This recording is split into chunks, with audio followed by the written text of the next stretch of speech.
Hey, what up, y'all? It's your boy Rodney Perry. It is going down today. We're gonna have a real conversation with some real folks, real businessmen, real guys, real parts of this community.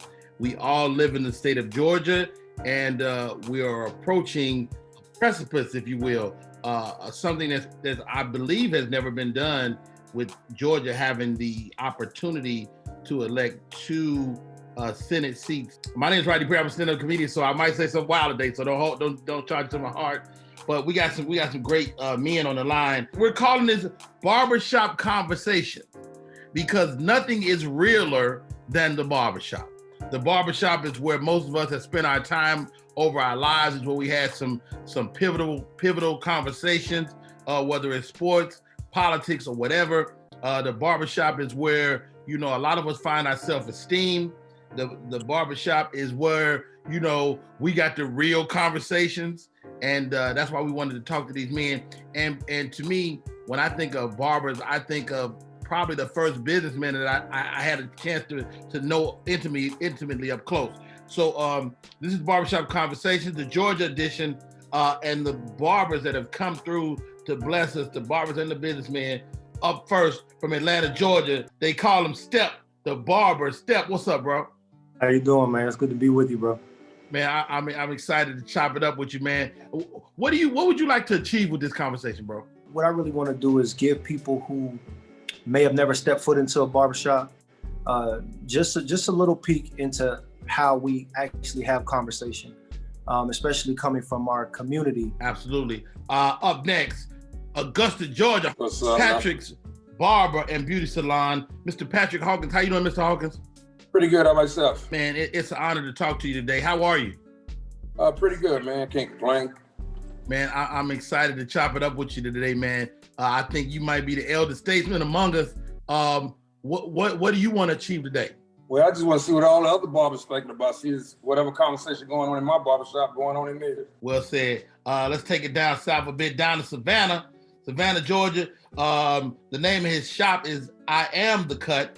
Mr. Dewan Tremere. What's up, Dewan? No. Correction. The barbershop is just the cut. I Am the Cut is just my Instagram name. My bad. No disrespect. Good. But Mr. Dewan Tremere, how you doing, Dewan? I'm doing good. How about yourself? Man, you know what? I'm great. Thank you, first of all. But you're a businessman, and you run that place, man. Tell me, what would you like to see us achieve today?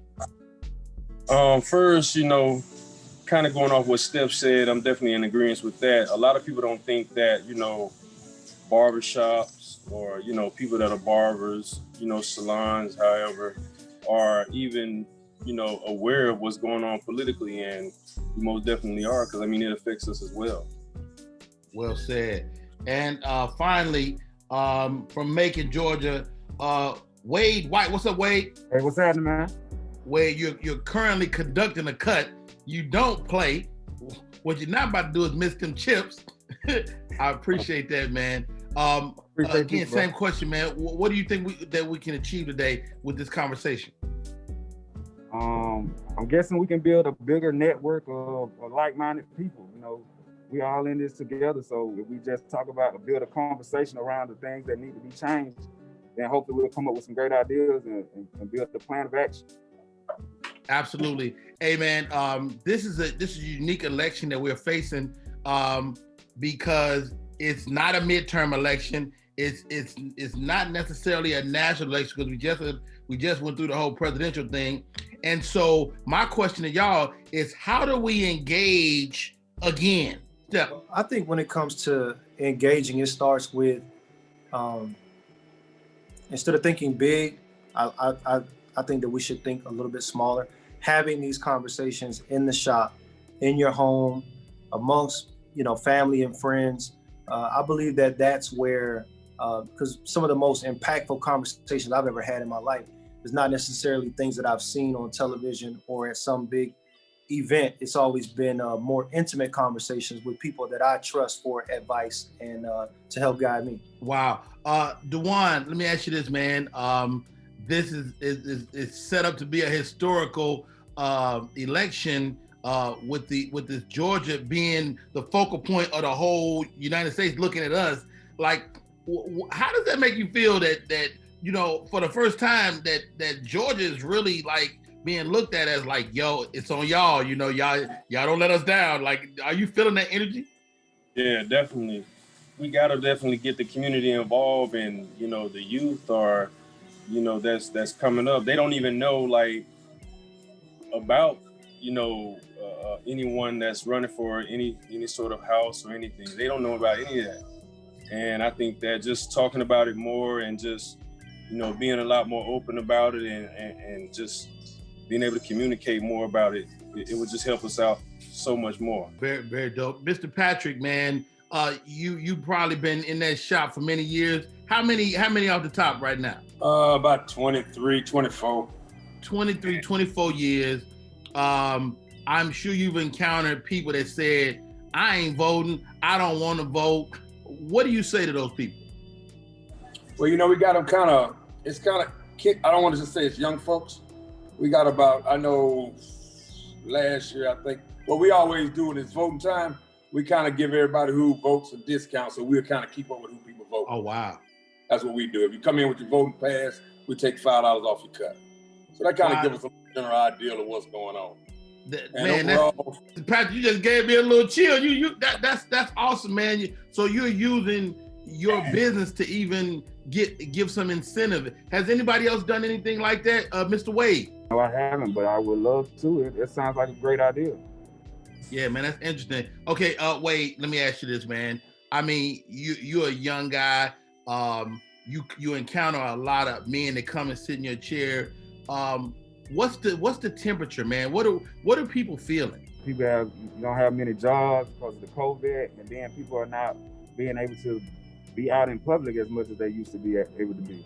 You know, it's hard to get out there and scratch for money if you can't get out or be amongst people. You understand? Yeah. It's messing with the hustle. There you go. Wow. Hey, let's get into that. Let's unpack the whole COVID thing, man. I don't know if y'all feel like I feel, but I feel like the whole pandemic was kind of mishandled. But we're past that at this point. We're figuring it out. Y'all was one of the first workers that went back to work in the midst of that pandemic. Let's start with you, Mr. Patrick. Well, the pandemic did for me. Not what I did. For the first 23 years, I probably wasn't doing appointments. So I kind of just faded into the appointment thing. And it done took away from the conversation that we used to have in the barbershop now, because it's more one-on-one. Right. So the natural conversation that we had with the guy that was waiting, that kind of goes away. It don't happen as much now. Oh, wow. You know, wow. Everybody have to come in and go. So that done changed a lot. Now, did some of the new guidelines affect you, good or bad? Yeah, we had to shut down for about 2 months. About two and a half months. Yes, sir. DeJuan, man, speak to that, man. How did this whole pandemic affect you, man? You know, you was able to get back to work, but after a couple of months, that had to be crazy. Well, for me, right before the pandemic started, I had opened up my third shop, the one that I'm in now, and the first two, they took a big hit. You know, I got one in Florida, then I got another one in Savannah. The one in Florida, I had to let that one go completely. Wow. The other one in Savannah, it's dead too. So I'm really stuck with just this one. So I took a real big hit. You know, I didn't go under, but you know, as far as like, to me, financially, what the pandemic did was, yeah, you can shut everything down, and I understand that, you know, because we're trying to get everybody well, but man, you got to shut them bills down too. That's my thing. You know, shut it all down. You're gonna shut the whole world down, shut it all down. If I ain't getting no money, don't ask for no money. Wow. And you know, that's one of the conversations we could have with our politicians too. Like, Lo, you in Washington, D.C., if we doing this, then you got to do that. And I think that's a fair conversation. Step, same question, man. Like, as you navigated this whole pandemic, man, like, how were you able to come out on top, man? Your shop looks amazing in the background. Man, how were you able to navigate that? Well, years of preparation. Just from my upbringing, my pops always told me for for every dollar that you make, you know, you may pay yourself a quarter, put 75 cents that belongs to the business. So I got that part early. But also just kind of being a person that could kind of foresee the future. I tried to warn as many barbers as I could, because I remember when we were shut down that everybody wanted to go back to work. And I understood that. But what I was trying to tell them is that as soon as the state opens up and we're able to go back to work, we're not going to qualify for any funds. And so your business is going to be busy for the first couple of weeks. And then the clientele is going to slow back down. You're going to end up losing barbers and you're going to start closing shops. And sure enough, that's what happened. When the doors first opened up, everybody was right back busy because people hadn't had a haircut in 3 months, 2.5 months. And then as the next weeks came, clients were coming in slower and, you know, barbers were quitting. And I've seen a lot of shops close, unfortunately. I don't think the population at large has even thought about how that affected you guys. I'm sure they haven't. And thank you for sharing that. Mr. Wade, man, you navigated this whole pandemic, man, and you still standing, man. How are you still standing? Coming to work every day. Come on, Wade. Tell them, dog. Hey, these bills got to be paid, man. Yes, sir. Yes, sir. Hey, this whole conversation is centered around voting, man. And I did, for the first time in my life, I did early voting this year. And that seemed to have made the difference in this past election. Talk to me about early voting, Mr. Patrick. Like, how is that something that you've ever done? No, I ain't never did that early voting. I like to get up in the morning and go get mine in the morning like I'm supposed to. So I ain't never did that early voting. Yeah, you know what? I totally get that, man. Yeah, either way you do it, it works. But I always just go the day of. Hey, Mr. Patrick, I be thinking the okie doke gonna happen if you go early. Me too. I'm thinking that they're gonna lose something gonna happen.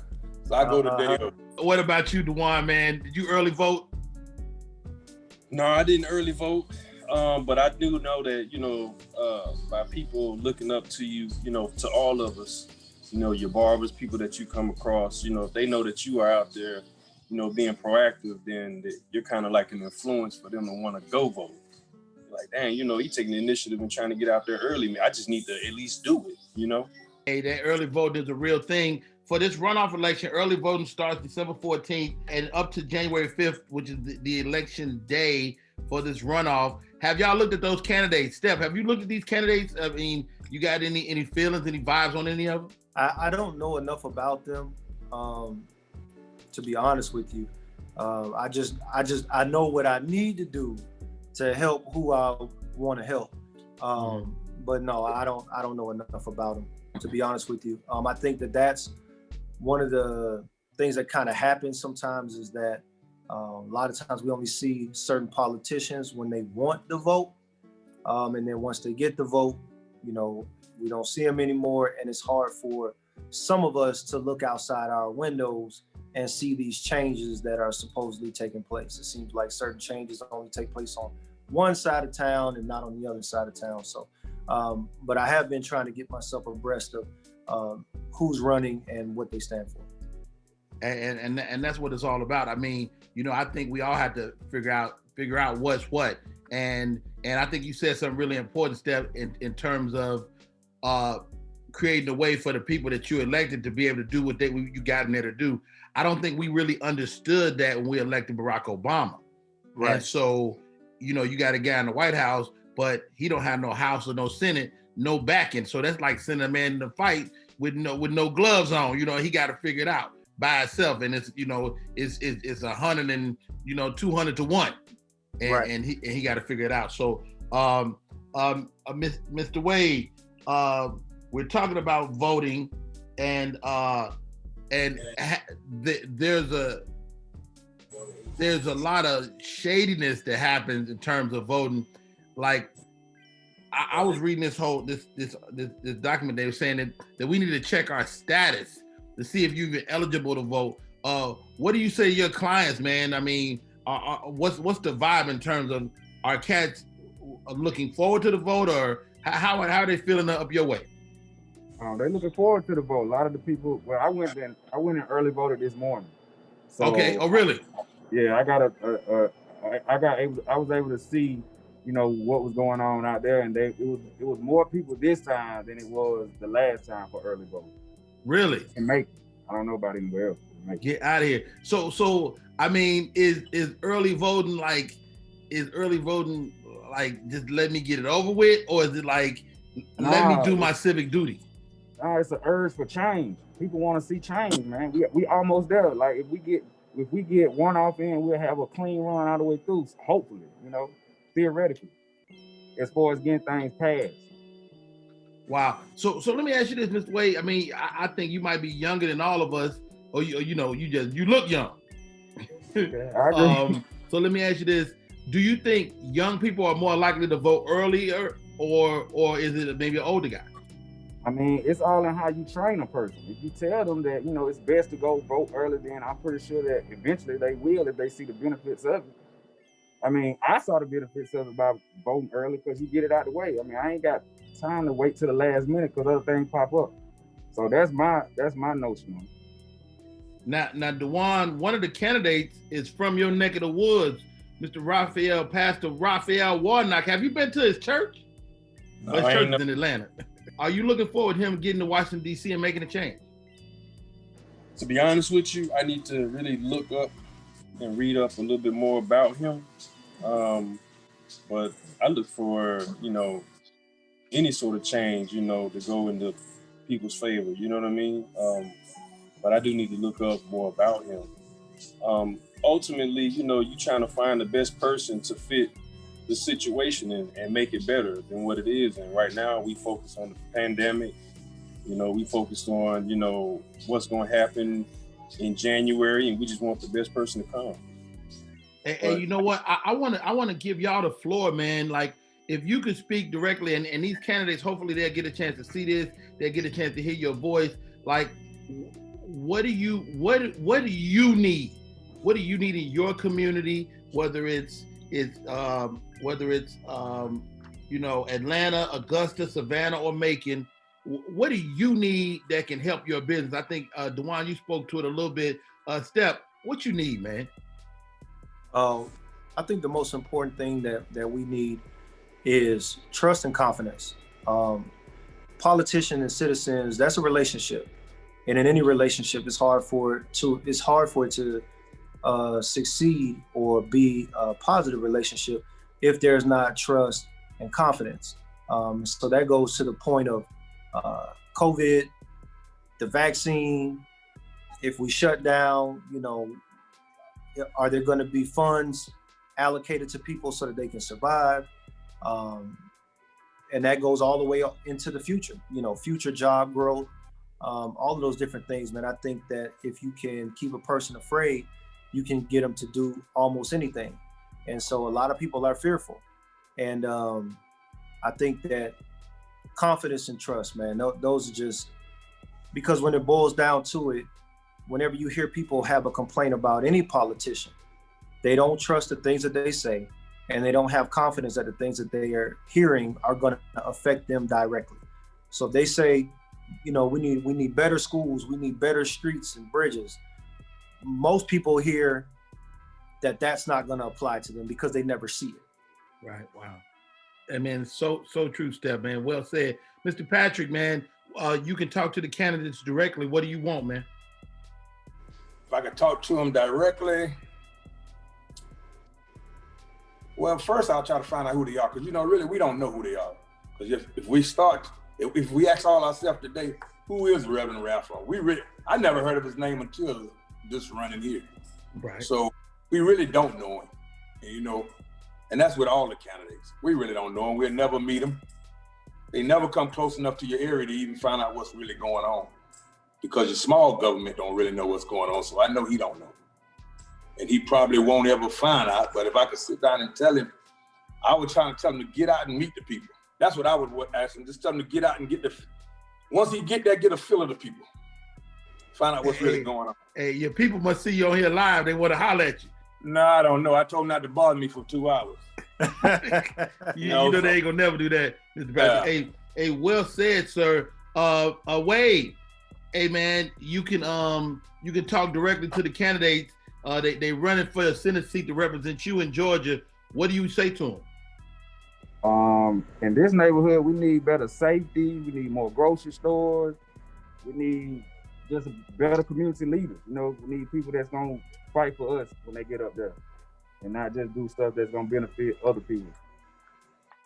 Yes, sir. Yes, sir. And Dewan, man, give me some, man. You seem like you got. I bet you got a plan. You got some sheet of paper with this wrote down already. So, no, I don't have anything wrote down, but just going to, because I mean, we all shop owners, and even goes down to the clients. The ones that we keep the longest and have us around and we get most benefits from are the ones we stop and get to know. You know, and that's as simple as that. The barbers that I work with, if I have a dope relationship with them and I'm trying to at least mentor them if they don't know certain things or help them get to another level in their career, they usually rock with me a lot longer. And the clients that, you know, I work with a little bit better, you know, I don't try to upsell them to the point where, you know, I'm just breaking their pockets, but I'm giving them their value out of every single service, you know, and they feel like it's worth the money. I keep them, you know, a lot longer. And I'm being honest with them. You know, I'm communicating with them, you know, and everything just stays afloat. They usually stay around longer, and it's like, we don't see that from them. We only see that, like Steph said, right before they got to get elected, you know, and that's when we see a whole rush of it. And it's like, we get so much of it, you know, right before then, we like, dang, okay, but yeah, we got a lot of information about you, but where were you at 6 months ago? I think Mr. Patrick is right, and what you said as well, Dewan, and getting to know the people, getting out in the community, and affecting that change. Let's talk about the business, man. You guys, in addition to being barbers, you're all businessmen. You've withstood the pandemic. Going into 2021. How does business even get better? Anybody? More clients, more barbers. You know, with the COVID, it kind of stopped the barbers from coming to work because of, like Steph said, the slow clientele, and then some had underlying issues themselves. Wow. So as barbershop owners, we had to kind of buffer that as to keep the business going. You know what I mean? So did you find yourself working even more? Yeah. You personally? Yeah, because I have a business that has bills coming in consistently. So I have to make sure that I hold my obligation to those. I can't, you know, the barbers, those obligations to them don't kind of come in the mail. Mine come in the mail. So I have to, you know, we have to pay those bills. So whenever the economy does pick up, hopefully we'll have more clients, and then we'll have more barbers that'll come back to the shop. So it'll make it easier on the barbershop owners. How are we navigating that, man? But if I can speak to that, I don't think there has ever been a time in American history where the black man has ever been accepted how he is. We're always told to be a little bit more quiet, talk a little softer, be a little shorter, don't be so big, don't be so young, don't have your hair so long, why you need facial hair? We're always told that we're doing it wrong. And I feel like we should, and each time we've made adjustments, back down on our masculinity, our community has fallen and fallen and fallen and fallen and fallen. And I think that if we ever want to pick this thing back up, we as black men should lead. If we're not allowed to lead, then, you know, who's going to stand, fight, and die for the community if the men are not allowed to be men, you know? And that's the definition of being a man is not being what people consider like being disrespectful or loud and all this stuff, but just to do what comes natural to us, which is lead and protect. Well said, Steph. Dewan, what's your thoughts? It's all about control. You know, it's all about making sure that, you know, whatever power that is, you know, over the country maintains a certain level of control. And no, they don't want us to, you know, be ourselves. They don't want us to be African-American men, black men. They don't want us to do that. Man, That's heavy. I'm still in deep thought about it. Yes, sir. Hey, I appreciate you, man. I mean, and it's the reality of our daily lives as men that happen to be Black. Mr. Patrick, man, this is not a new conversation, is it? No, because I'll let you know, the brother said back there about the pills. I know when I was over in Iraq, we took some pills for anthrax, about big as a nipple, and told us to take them, and then 3 weeks later, they told us to disregard them. So who's to say what kind of effect that done did on the soldiers for years? But that's why everybody's skeptical. There's no trust. Yeah, that's basically all it is. There's no trust.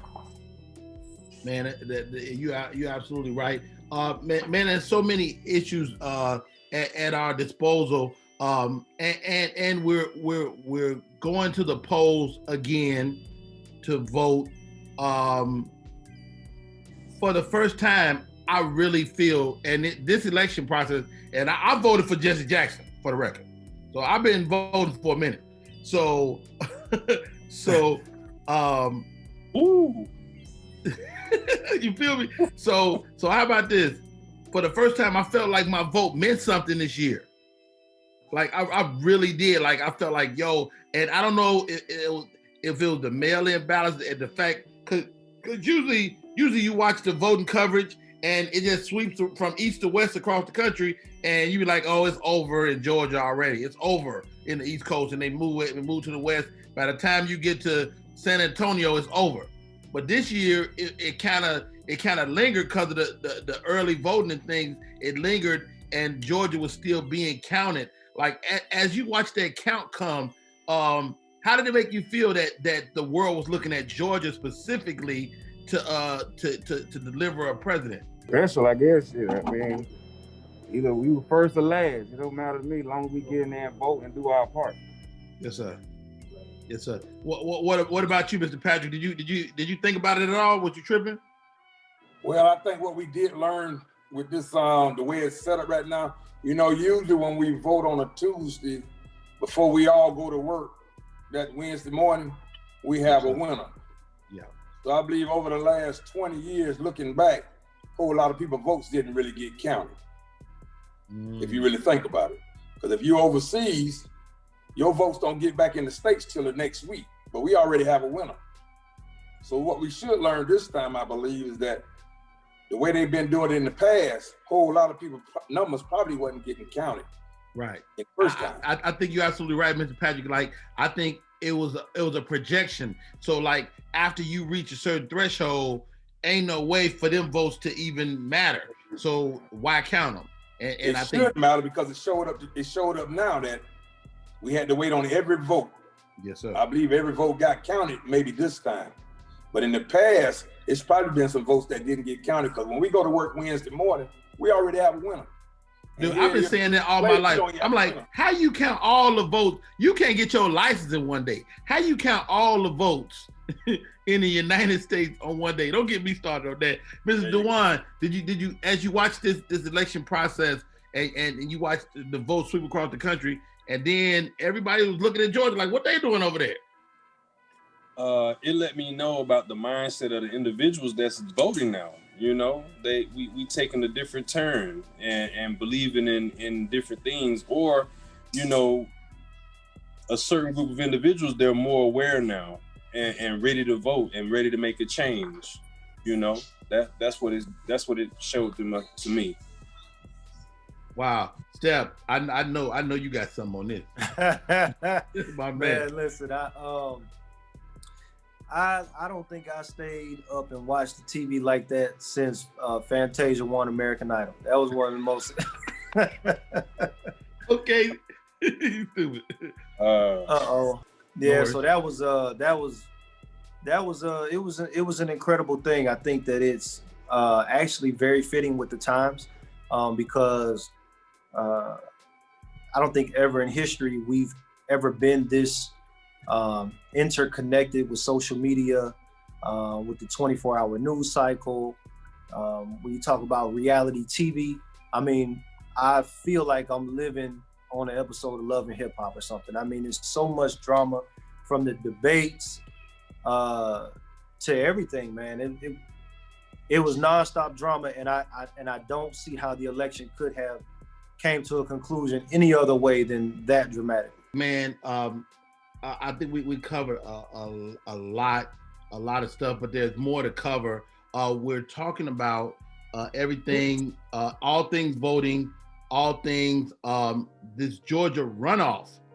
You know, it's almost like overtime in an NBA game. You know, you got let's look at the candidates. You got the Democratic candidates. You got Reverend Raphael Warnock and John Ossoff versus Senator Kelly Loeffler and Senator David Perdue. Reverend Warnock passed Ebenezer Baptist Church, which is Martin Luther King's church. He's a Morehouse College alum. He's a member of Alpha Alpha Fraternity Incorporated, and he's born in Savannah, Georgia. Mr. John Ossoff interned for John Lewis.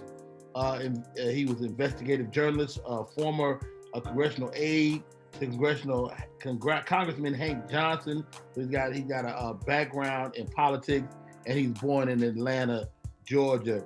I think Warnock is going against Kelly Loeffler, and of course Ossoff is going for the seat that David Perdue holds. It's very difficult to unseat a person that's already in office. Do you think Warnock or Ossoff can do it? I believe he can. You think Warnock get it done? Why so, Mr. White? Because of the early turnout, the early vote, the urgency of change, and it's an opportunity for us to build to make something like a president change. You know, something that hasn't been done before or haven't been done in a long time.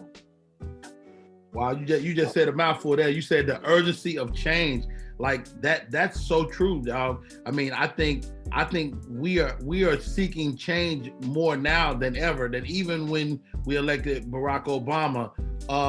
Mr. Patrick, do you think change is gonna come? I mean, we've been singing this song a long time. Long time, man. We've been saying it for a long time. But one thing I would say, if these two, if Ossoff and Warnock get in office, Joe Biden pretty much got a open lane to kind of do what he want to do, and we'll go from there and see what he gonna do. And 4 years from now, let's get back and see what did he do. If those two people get in office, let's see what the changes really was. If they don't do it, you vote their ass out. There you go. You know, you're right though. Right. So, Dewan, same question, man.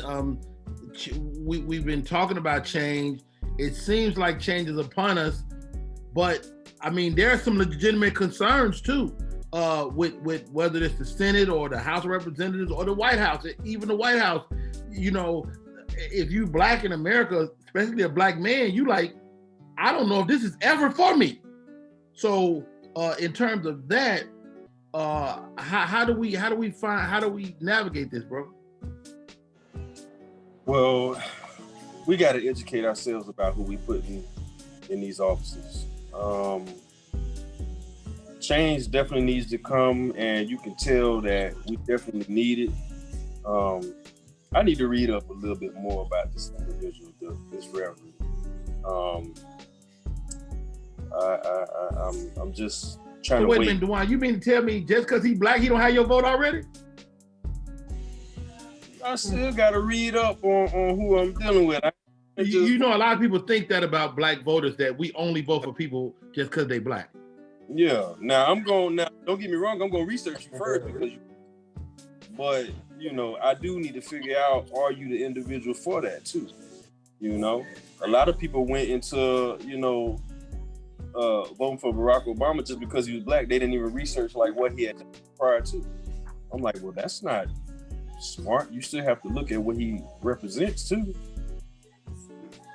Hey, you know, when dealing with this voting period, especially this runoff election, there's definitely some calls to action in place. The first call to action is make a voting plan. I think Mr. Wade said it best. He got out there and voted today. Let's talk. He got the joint on there. Steph, as you move forward, what's your plan in terms of vote, bro? I'm definitely going to vote early. My dad is always on me. He lives in California, but he texted me this morning. He said, "Hey, Georgia voting starts today. Make sure you get out there." So that's what I was talking about earlier when I was saying, you know, smaller conversations amongst friends and family, because no one can motivate me to do something like, you know, like my family can. So I'm definitely going to go and do early voting. Just like, I believe his name is, what's his name? Mr. Patrick. That's his name? Yes, yes, sir. Yeah, just like he was saying, I'm more of a day of type of person, because I want to make sure that I'm in line with everybody, and Right. I don't want mine to get, you know, I'm one of those people, I feel like if I do it too early, it might get lost in the shuffle. But I think that this election did show the importance of early voting. And plus, you know, Georgia, we're still in the South. It can get kind of crazy out there on election day. So it might be good to go ahead and get it in early. Go and get it over with. Hey, you said it. Vote early. Also, vote mail-in ballot if you can. You can drop it off at a mailbox location. And the early voting starts December 14th. I believe that's the date. Mm-hmm. December 14th. Well, today when this was recorded, December 14th to December 31st is all early voting, and the actual election day is January 5th for the Senate runoff election day. Michelle Obama has a website, whenweallvote.org. When we all vote, let's take that, guys. When we all vote, start the sentence off when we all vote and finish it your own way. Mr. Patrick, when we all vote, what happens? You exercise your rights. When we all vote, we exercise our rights. Well said. Mr. Wade, when we all vote. When we all vote, we all win. We all build the country in a better way. Wow, well said. Dwan. Hey, when we all vote, you know, you can make that change that you want. I love it. Make that change a step. Go on, get articulate though. Kill it, dog. When we all vote, we all count. Wow, well said, gentlemen. And I'm gonna get a little ignorant. Okay, when we all vote, when we all vote, we can choke the election, choke the shit. Maybe not. Okay, somebody stop this fool. One thing we have to be concerned about, and we especially dealing with as many men as you guys deal with. A lot of us don't know our status. You may have had some skirmishes with the law in your life or whatever, and you might not even know if you're eligible to vote. How about this? You probably are. You probably are, but you have to check your status. So find your voting location. If that may have changed.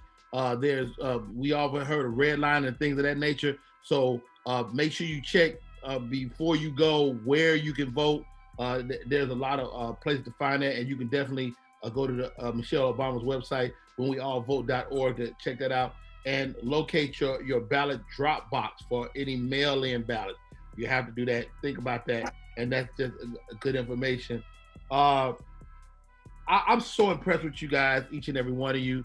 Dewan, Wade, Mr. Patrick, Step. And to me, the barber is the pillar of our community in a lot of respects, because I know the barbershop was the place I learned about sports. You know, there was a place I learned about politics, the place I learned to, you know, have my first conversations about girls, you know. As y'all navigate that, and y'all are that sounding board for the youth, what's your pass on what in terms of voting? What do you pass on to them in terms of voting or anything, you know, in any tidbits of wisdom that you guys impart on y'all customers? I just try to teach my younger clients to go ahead and vote, and because I'm not gonna be here forever, so somebody got to pass the torch on after I'm gone. So that's how I look at it. Like, I try to teach my kids and my younger clients the same thing. Like, practice voting now, and you'll make a habit of it. So as you get older, you know, it'll show, and then you can pass it on to your kids. So we'll make it through this one day. Wow, Step. Well, I would just say, just like with anything, you know, the best time to get a person interested in anything is when they're a kid. If you look at somebody like LeBron, he started playing basketball as a kid. So we have to learn how to learn ways to actually get the youth interested in the political process. And because if all we do is put a ball in their hand, things like that, then that's what their focus is going to be. So we have to just find ways to make it cool, make it fun, and also make it a part of their life. Wow, make it cool, make it fun. I think you said a lot right there. And Mr. Wade brought a great point up. Is like develop that habit. Develop the habit. Let me ask you this, Mr. Patrick. Why be an entrepreneur, man? Why get into a business where, you know, that it was all on you? You know what I mean? Why do this? Well, it's peaceful. Ain't no layoffs. I mean, if you do what you're supposed to do with your money, you might not get rich. You ain't got to worry about no layoffs, nobody telling you when to go home. Set your own hours. Yes, and you meet a lot of people. You know, I believe if you treat them right, they're gonna treat you right. Dewan, same question. Like, why, man? You own 3 shops at one point, man. Did you foresee that? Did you foresee the success you was gonna have? Not at all. I thought I was just gonna be a barber, working at a shop and just enjoying cutting hair and making my little bit of money and going home and knowing my bills was paid. But, you know, I ran up on a few opportunities and it worked out. But what I'll say is, you know, it's all about, you know, building something for later on. You know, my son, when he grows up, he gonna say, dang, you know, Pops had, you know, all these things going on. It's like, sometimes kids don't know, you know, what's really out there until someone introduces it to them. You know, and so with me being able to do that, you know, with my family, I'm the only person that ever owned a business in my family, at least in my immediate family. So now they look at me and they say, it's possible, it can happen, because look what my cousin just did, you know? Wow. And, go ahead. You know, having a flexible schedule and, you know, coming and going as you please, that's a big perk, you know? Yes, sir. Yes, sir. Yes, sir. Here goes a good question, guys. As you have conversation with your clients, what are the issues that's most important to them? Like, is it vaccines? Is it stimulus? Is it food deserts? Like, what's important to your client? Steph. I think for my clients, because I talk a lot about health with them. In Atlanta, we're not in the food desert, but just talking about health and stuff like that. And I think that the other thing that's really surrounding everybody's thought process is the vaccine and COVID as a whole. Some folks are wondering if it's even a real thing, you know, or if we're just being played upon. So, yeah, man, it goes back to that trust and that confidence. Yeah, you know, I think we've all had those conversations with the conspiracy dude. Like, first of all, you know, ain't no COVID. I'm like, dude, I had it. And I don't know if any of y'all have dealt with it that up close and personal, but I had it. So, you know, I can speak from that perspective of it's not a game, in my opinion, you know. But same question to you, Wade. What's most concerning to your clients, man? My clients are more concerned about the fear of them being shut down again, not being able to work. And I mean, that's basically their most concern is the money. Yeah. That's absolutely present. That's present to everybody. I mean, I feel you on that 110%, because I'm like, if I can't, I mean, I was at a loss. I'm a professional comedian. I've never been off work for 200 days. Me either, in my life. And so I don't know about y'all, but I was like, man, by March, April, I was losing my mind. Yeah, it's a mental adjustment. It's a huge mental adjustment. But how about this? We all made it. We all made that adjustment, and we're here now. Yes, sir. For me to do that, I had to revise my business. I had to come up with different business strategies. Like one of the barbers said that they were doing walk-ins. Like that was me. I was a walk-in barbershop type situation. But due to COVID, I had to change and rethink my barbering situation to where I became an appointment only type barber. Okay. So did that improve your business? Did it improve your business? Yes, it improved my business 1,000 times because I had to I had the ability to see my clients as they came, so that it wouldn't kind of bombard me at one time, because I have a large clientele. And you didn't waste no time. Nah, I mean, the older barbers been told me to do these things, but I didn't. Now that I have, it's a great benefit to my business. Mr. Patrick, what's the concerns of your people, man? They come and sit in your chair. I mean, we've heard about, you know, from the other barbers, different things. What's your people's concern? It's basically money and shutdown. Because you know, I think somebody said back forth, if they do shut us down, don't let nothing go out. If we ain't making nothing, don't make people pay. Find something. So that's what I hope. Now I hope this next administration, when they actually say they're gonna shut us down, they do send some kind of rules out there where the people, the landlord and them can't beg you for their money. Because I know in my plaza, in our plaza, it's about 9 or 10 buildings in this plaza where I'm at. They all went up on rent come January 1st. Yeah, mine too. During the pandemic? They went up 30% on everybody. You know, and like I told them, I ain't upset that they went up on our rent. I'm upset about the timing. You know, I think wait till after. It couldn't be worse time. Yeah, it's the worst time. But they actually went up maybe about 30% on all the buildings in this plaza. Ooh, that's a big jump. So what can you do, man? That sounds so disrespectful to me. That's a little disrespectful, insensitive, but I guess that's some parts we have to deal with. That's why I say I hope this next administration, when they get in there, they'll get out and listen. You know, because I know back here at home, the mayor was telling us nobody can get evicted. But come August 1st, they started evicting people. Wow. So they tell us one thing, but then they do another thing. So from the top. And then you wonder why you don't have no faith and no trust in people. Right, there you go. Dewan, man, what are you hearing from your clients? Well, my clients pretty much just they want the shutdown to actually happen, but they want them bills to be cut off. That's it. Get back to normal life. That's it. I'm not really hearing, you know, too much of. You hear about health sometimes, but shoot, being broke is even sicker for most people. Bro, say that one more time, D. Right. broke is something. Don't nobody want to catch that.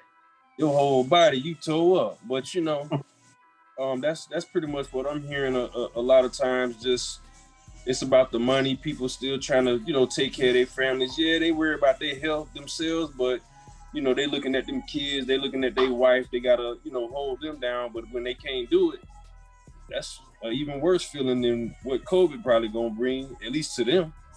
So now not only are we in the midst of a pandemic, but we've also seen civil unrest throughout our country.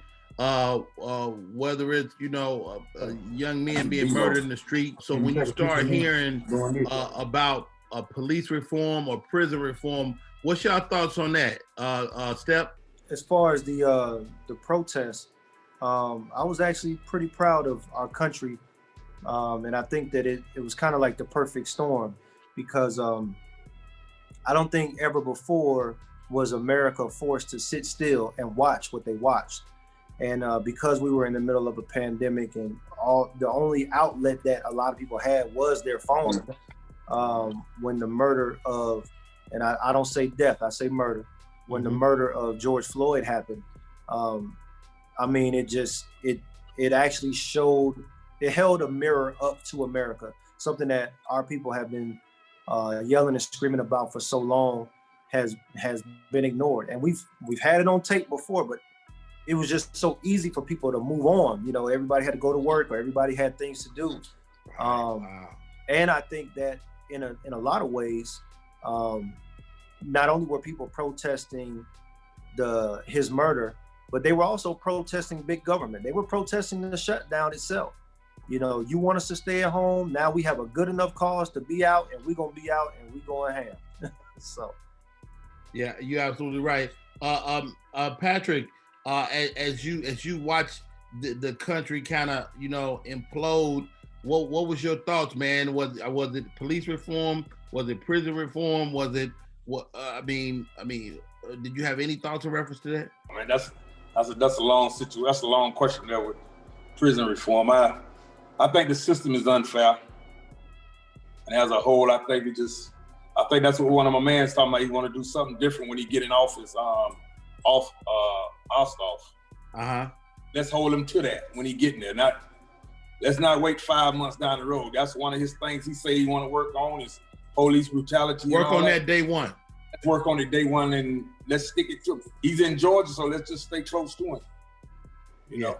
And I would also say that after the election, we can't disengage.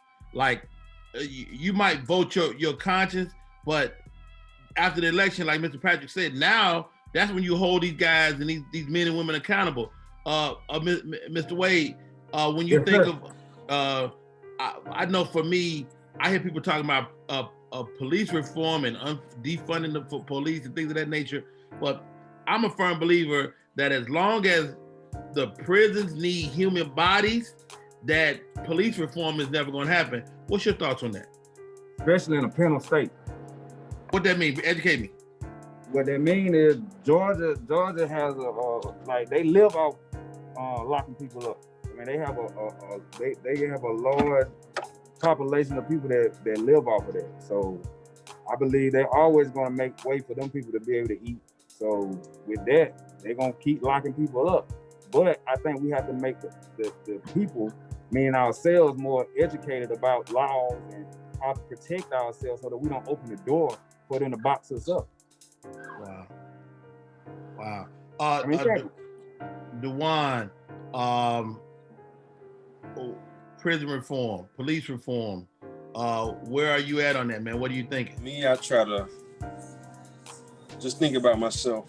You know, I know we talking about the people, but for me, I try to make sure that I not necessarily stay out of harm's way, but just make sure that I, stay educated and stay, abreast of what's really going on and stay protecting myself and my loved ones and educating those that I can. And if I can guide you into a direction of where prison is not even an option, then I'll do that. But, who they letting in the office now, like, you just gonna have to show and prove and see that we can change that. It's not fair. This has been a great conversation. You guys, man, this is Barbershop Conversations, the Georgia edition, coming to you from Squad Up Homecoming. Shouts out to the Pink Bison that put this thing together. Let's do this. Let's go around the horn. We're going to go Dewan, Mr. Patrick, Wade, and then Steph. Let's intro yourselves. We go back around. Ladies and gentlemen, this is Barbershop Conversations. D, you up? Yo, this is Dewan the Barber. I own the Cut Barbershop located in Savannah, Georgia. Hey, it's been an awesome time. Hey, great conversations, dope people. I'm happy to be here. Awesome. Mr. Patrick, you up? Yes, my name is Patrick Hawkins. Everybody call me Hawk. I'm in Augusta, Georgia on Peach Orchard Road. We always just sitting around here doing fresh cuts, enjoying the customers and running our mile. I love it. All right. Mr. Wade White, you up? Hey, my name's Wade White. I have a barbershop here in Macon, Georgia, Razor Line Barbershop. We're here 7 days a week, man. Look us up. Come check us out. I love the conversation. I love the vibe. I love the way it's going. And hopefully we can find a plan of action and get people out to vote and get the people that we want in the office to represent us. Wow, well said. And Steph Swearingen. I'm Steph the Barber. Steph the Barber, owner of Plush Midtown in Atlanta, Georgia. Also owner of Kinks and Coils hair care products. So that's it. I think Mr. White said it best. What's the plan of action? Vote early. Vote your mail-in ballot. Drop it off at the right location. And the early voting goes December 14th through December 31st. The voting day, January 5th. If you do vote on voting day, it's January 5th. That's when the Senate runoff happens on election day. Go to Michelle Obama's whenweallvote.org. Check your voting status. Find your voting location for early voting, or you can do that on January 5th. Locate your ballot drop box or address for mail-in ballots. You guys have been awesome. My name is Rodney Perry. I'm a comedian, but don't get it twisted. I care.